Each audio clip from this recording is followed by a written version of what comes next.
नमस्ते दोस्तों, democratic monkeys पर आप सबका एक बार फिर स्वागत। मैं हूं अनुज। मित्रों, पश्चिम बंगाल में भारतीय जनता पार्टी की सरकार बन गई है और मुख्यमंत्री ने शपथ ग्रहण कर ली है। पश्चिम बंगाल की जनता ने भारतीय जनता पार्टी को भर भर कर उम्मीद से कहीं ज्यादा प्यार, समर्थन और सीटें दी। इसके लिए भारतीय जनता पार्टी को बहुत बहुत बधाई और पश्चिम बंगाल की जनता को बहुत बहुत आभार, क्योंकि ये चुनाव कि न केवल पश्चिम बंगाल की खुशी के लिए, पश्चिम बंगाल के लोगों की खुशहाली के लिए बहुत जरूरी था, बल्कि ये चुनाव भारत की सुरक्षा के दृष्टिकोण से बहुत ही महत्वपूर्ण चुनाव था। अगर ये चुनाव भारतीय जनता पार्टी इस बार न जीतती तो यकीन मानिए पश्चिम बंगाल अगले 5 वर्षों में हमारे हाथ से निकल गया होता, शायद भारत का हिस्सा ना रहता। वो कंडीशंस पैदा कर दी गई थी।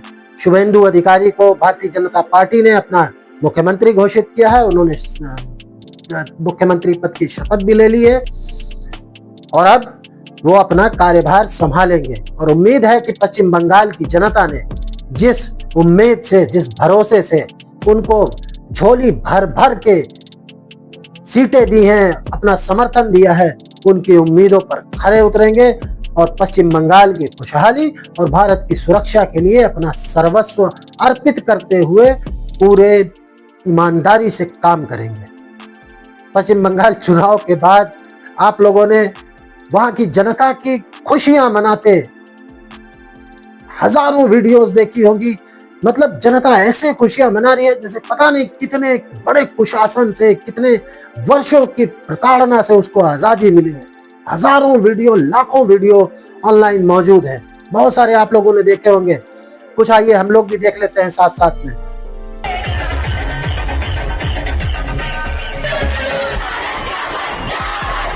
देखिए जनता कैसे खुशी मना रही है। ये देखिए,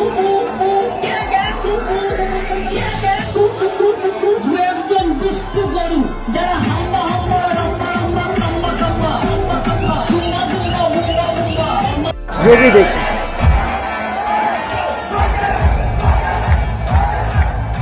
देखा, इतनी सारी वीडियो, सब कुछ ऑनलाइन हर जगह मौजूद है। उसके बावजूद ये बेशर्म विपक्षी दल, खास करके ममता बनर्जी और उनके सहयोगी चट्टे बट्टे बेशर्मी से कह रहे हैं कि चुनाव लूट लिया गया, हम हारे नहीं हैं, हमको चुनाव आयोग ने हरा दिया। अरे इनकी आंखों में मोतियाबिंद हो गया क्या, जो इनको ये जनता की खुशियां दिखाई नहीं दे रही कि जनता कितना खुश है ममता बनर्जी की सरकार जाने के बाद? करे इनको सब दिखाई देता है। ये सिर्फ तमाशा और ड्रामा है और उनको ये लगता है कि हम ये ड्रामा करेंगे और जनता को मूर्ख बना के वापस से सिंपैथी हासिल करके फिर से सत्ता पा लेंगे कुछ दिनों बाद। तो इनकी ये गलत फहमी है, क्योंकि जनता ने इनके कुशासन को, इनकी दुर्नीतियों को इतने करीब से देखा और झेला है कि मुझे तो नहीं लगता कि पश्चिम बंगाल की जनता दोबारा इनको कभी सत्ता में वापस आने देगी। ये देखिए जनता ही कैसे कैसे मीम्स बना रही है ममता बनर्जी के ऊपर। बहुत सारे आपने देखे होंगे। आइए साथ में कुछ हम भी देखते हैं। ये देखिए, हेलो,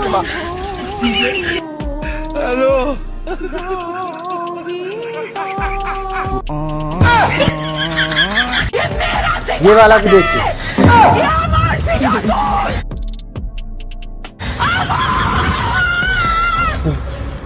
और जिसने भी इसे छूने की कोशिश की और कॉलर दे दे देखा, इतना सब कुछ हो गया, जनता ऐसे खुशियां मना रही है और इनको ऐसे ऐसे मीम्स बना के ट्रोल कर रही है, लेकिन फिर भी इनको शर्म नहीं आती और इन्होंने अपनी गंदी राजनीति खेलना अभी भी बंद नहीं किया। और इन्हीं के उकसावे का ही ये परिणाम है कि जो चुनाव के बाद, चाहे वो शुभेंदु अधिकारी के पीए की हत्या हो या एक विधायक जी के, भारतीय जनता पार्टी के विधायक के भाई की हत्या हो या बीजेपी के कार्यकर्ताओं की या टीएमसी के भी कुछ कार्यकर्ताओं की हत्या हो, ये जो पोस्ट पोल वायलेंस हुआ, बमबाजी हुई, ये उसी उकसावे का और इनकी इसी गंदी राजनीति का ही परिणाम है। बहुत सारे लोगों ने और खुद मैं भी अपने वीडियो की शुरुआत में ही बोल चुका हूं कि ये चुनाव देश की सुरक्षा के लिए बहुत महत्वपूर्ण था। तो ये बात कोई हवाई बात नहीं है, ना कोई मनगढ़ंत बात है।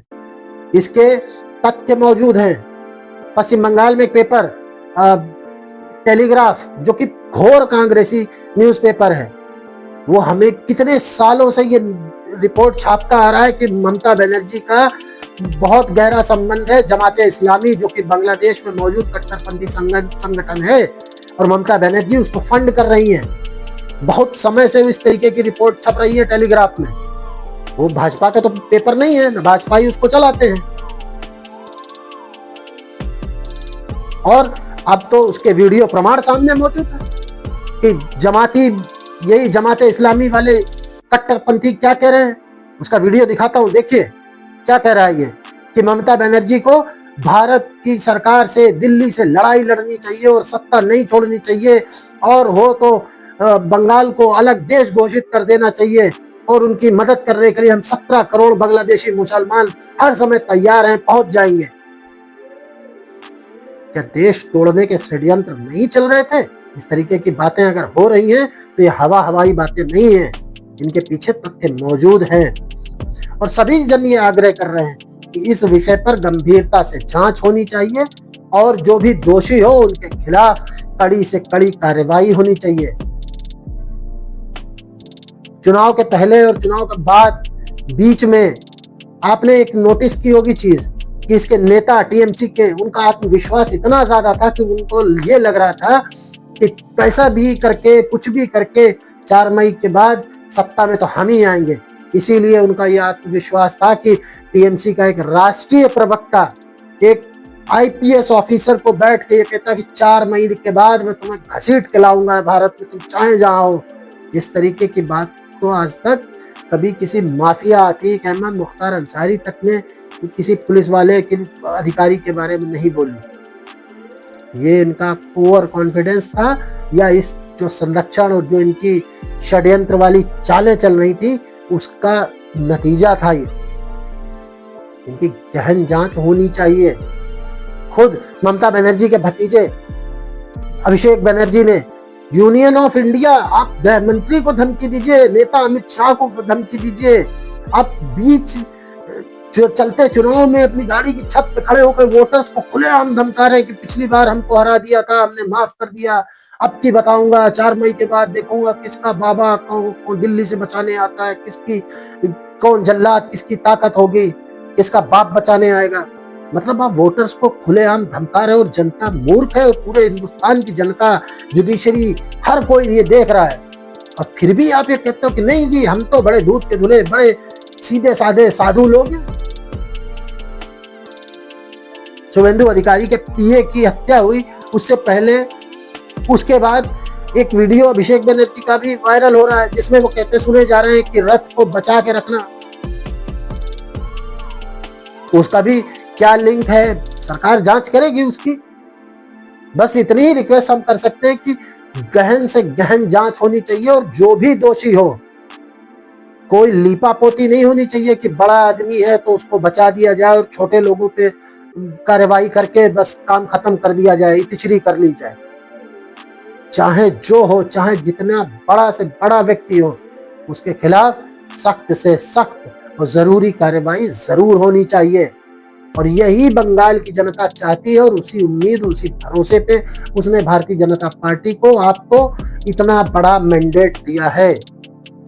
और उसके लिए नई सरकार के सामने बहुत सारी चुनौतियां भी होंगी, क्योंकि इतने सालों से जो वहां पे ये सिस्टम चला आ रहा था, उसने पश्चिम बंगाल की ब्यूरोक्रेसी का तो राजनीतिकरण किया और राजनीति का अपराधीकरण किया। मतलब वहां के ब्यूरोक्रेट्स को आपने कभी पूरे देश में कहीं ये नहीं देखा होगा जो आपने पश्चिम बंगाल में देखा कि बड़ा पुलिस अधिकारी धरना प्रदर्शन कर रहा, बैठ रहा है धरने में। पुलिस को ये करने की इजाजत नहीं होती, लेकिन ये भी आपने पश्चिम बंगाल में देखा। आपने वो सीन भी देखे होंगे जब एनआईए, ईडी, सीबीआई पश्चिम बंगाल में अपना कार्य करने गई, तो उसको सरकारी मशीनरी द्वारा, पुलिस द्वारा और वहाँ की ममता सरकार के द्वारा किस तरीके से रोका गया, उस पर किस तरीके से हमले करवाए गए अपने काडर के द्वारा। वो सीन्स भी आपने देखे। और छोड़िए, अभी जल्दी ईडी की जब टीम छापेमारी करने गई थी आईपैक, जो कि ममता बनर्जी के चुनाव की पूरा काम धाम देखती थी, पूरा चुनाव मैनेज करती थी उसके ऑफिस पे, तो बीच चलती रेड में सिटिंग मुख्यमंत्री ममता बनर्जी वहां पहुंची थी और हरी फाइल लेके बाहर आई, जिसपे सुप्रीम कोर्ट तक ने ये कहा कि इस तरीके की बात बर्दाश्त नहीं की जा सकती। लेकिन भाई साहब, वो तो यूनियन ऑफ इंडिया से लड़ने की हमेशा काम करती रही, अपने अधिकारियों को भारत सरकार की मीटिंग्स तक अटेंड करने की इजाजत नहीं देती थी टीएमसी सरकार, ममता बनर्जी की सरकार। ये दादागिरी चल रही थी घुसपैठियों से, इसीलिए इनको प्रेम था, इसीलिए वहां की डेमोग्राफी इतनी ज्यादा बदली गई और हमेशा हर दिन ये प्रयास होता रहा, क्योंकि अब तो ये षड्यंत्र खुलेंगे ना कि आखिर चल क्या रहा था वहां। और गलती से अगर पूरे देश में किसी ने इनके खिलाफ एक शब्द बोल दिया तो उसको इनकी बंगाल की पुलिस उठा के ले जाती थी। मतलब टीएमसी के खुद के बड़े सांसद हैं सौगत राय, उन्होंने खुलेआम आकर स्वीकार किया कि हाँ, हमारी सरकार में भ्रष्टाचार था, गुंडागर्दी हो रही थी, उसको हम समझ नहीं पाए, इसकी वजह से जनता हमसे नाराज थी और इसलिए हम लोग हार गए। लेकिन फिर भी नहीं साहब, वही ड्रामा, हम तो हारे नहीं, हमसे चुनाव छीन लिया गया, चोरी की गई।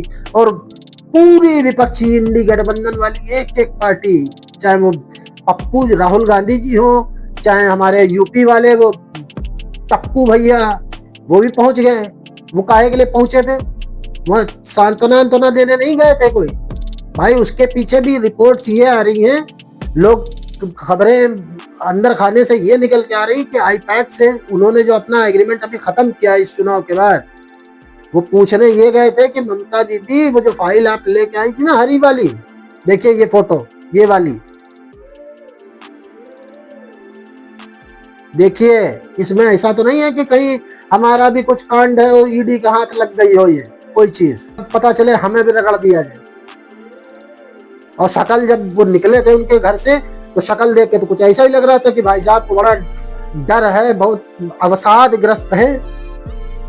भाई साहब, इन विपक्षी पार्टियों का चरित्र इतना घटिया, इतना निकृष्ट है कि बीजेपी की, मतलब लोग तो हमसे पूछते हैं कि भाई आप तो बीजेपी की इस बात का विरोध करते हो, उस बात के लिए आप उसके खिलाफ बोले, इस चीज के लिए। हाँ भाई, हम भाजपा के समर्थक हैं, अंधभक्त नहीं हैं, और अगर वो कोई गलत काम करती है तो उसकी नीतियों का विरोध करते हैं।